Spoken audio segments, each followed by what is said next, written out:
بسم اللہ الرحمن الرحیم۔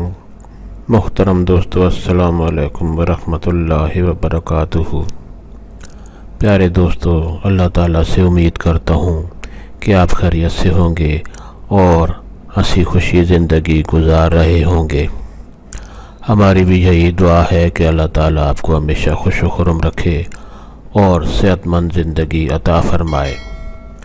دوستو، آج میں جو وظیفہ آپ کے لیے پیش کر رہا ہوں، یہ اللہ تعالیٰ سے اولاد کی نعمت حاصل کرنے کے لیے کیا جاتا ہے، یعنی بے اولاد لوگ یہ وظیفہ کریں تو انشاءاللہ اللہ تعالیٰ ان کو اولاد جیسی نعمت سے نوازے گا۔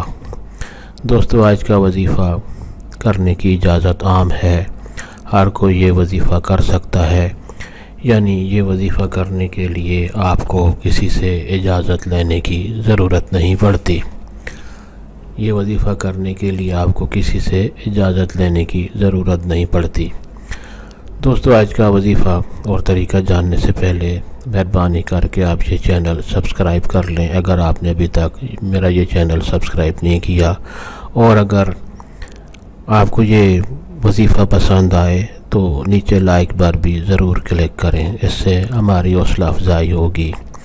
دوستو، آج کا وظیفہ اور طریقہ یہ ہے کہ جو شخص بھی اولاد کی نعمت سے محروم ہے اور وہ اللہ تعالیٰ سے اولاد کی نعمت کے لیے روزانہ دعا کرتا ہے، اس کے لیے یہ وظیفہ بہت ہی نہایت مجرب اور کارگر ہوتا ہے۔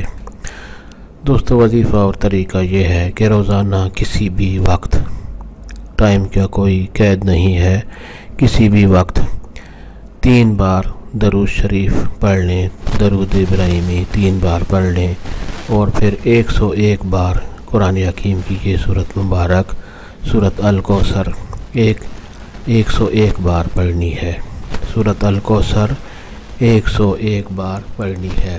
شروع میں بھی درود ابراہیمی 3 بار پڑھ لے اور بعد میں بھی درود ابراہیمی 3 بار پڑھ لے، اور سورت الکوثر 101 بار پڑھنی ہے، اور اس کے بعد اللہ تعالیٰ سے دعا کریں۔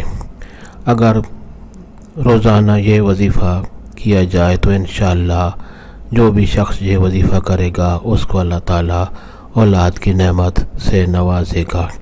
اللہ تعالیٰ آپ کو ہمیشہ خوش و خرم رکھے۔ دوستو، ثواب کی نیت سے یہ وظیفہ اور دوستوں سے بھی شیئر کریں۔ اللہ تعالیٰ آپ کو ہمیشہ خوش و خرم رکھے اور صحت مند زندگی عطا فرمائے۔ آمین۔